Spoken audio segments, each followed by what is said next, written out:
Çin'in Doğu Türkistan'da Uygur Türklerini zorla tuttuğu toplama kamplarının yakınlarına yüzlerce fabrika kurup kampta tutulan çoğunluğu kadın Uygurları bu fabrikalarda zorla çalıştırdığı öne sürüldü.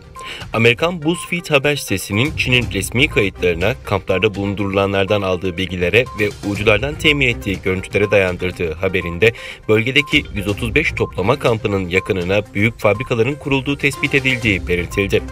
Elde edilen görüntüler üzerinden yapılan incelemede kurulan fabrikaların toplam alanının 19 milyon 500 bin metrekareye tekabül ettiği ve Çin'in halen oralarda fabrika kurma faaliyetlerine devam ettiği ifade edildi. 2016'da başlayan zorla çalıştırma faaliyetleri kapsamında 1 milyondan fazla Uygur'un bu fabrikalarda çalıştırıldığına işaret edilen haberde fabrikaların büyük bir çoğunluğunun 2018'de inşa edildiği bilgisine yer verildi.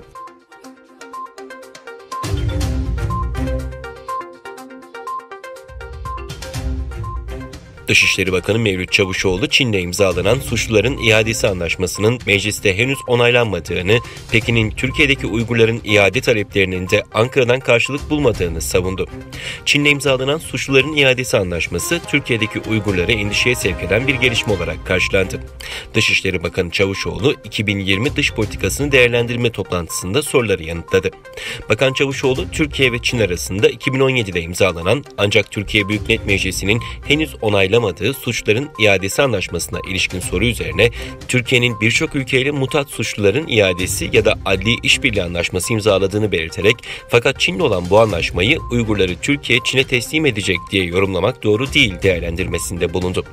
Anlaşmanın suçluların iadesiyle ilgili olduğunun altını çizen Çavuşoğlu, bugüne kadar Çin'in Türkiye'deki Uygurlara yönelik iade taleplerinin olduğunu ancak Türkiye'nin bu konuda adım atmadığını belirtti.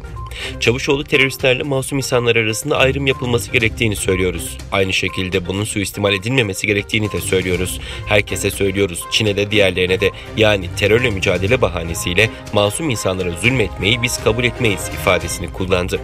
Çin'den gelecek yeni tip koronavirüs aşısının gecikmesine ilişkin Çavuşoğlu, gecikmenin Türkiye'nin Uygur Türklerine yönelik tutumuyla ilgili olmadığını söyledi.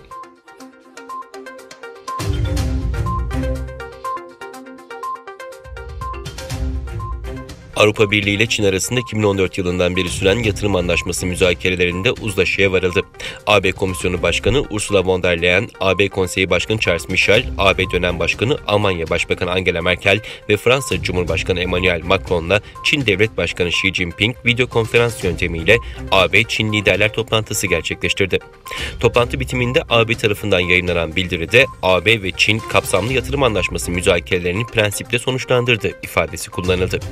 Bildiriye göre Çin, AB yatırımcıları için eşi görülmemiş seviyede piyasa erişimi taahhüt etti.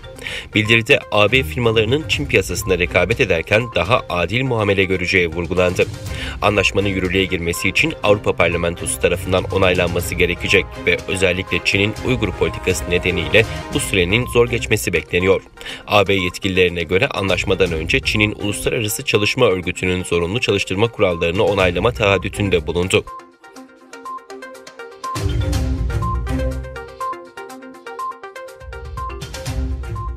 AB'nin havacılık şirketi Boeing'e sağlanan desteklemelerden ötürü ABD ürünlerine 4 milyar dolarlık gümrük vergisi uygulama kararına misilleme geldi.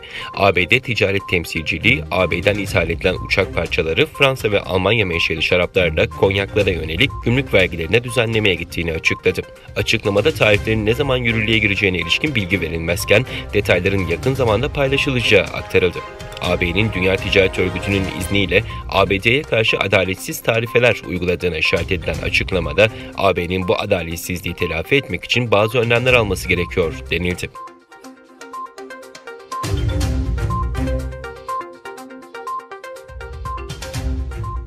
Avrupa Birliği ve İngiltere yol ayrımındaki son adımları attı. Taraflar 1 Ocak'ta başlayacak yeni dönemle ilgili anlaşmayı imzaladı.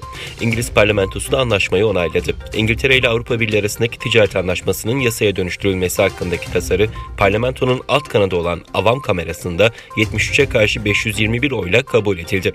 Parlamentonun üst kanadı Lordlar Kamerası da bu gece saatlerine kadar yapılan görüşmelerin sonucu tasarıya onay verdi. Bu arada AB liderlerinin ardından Başbakan Boris Johnson anlaşmayı imzaladı.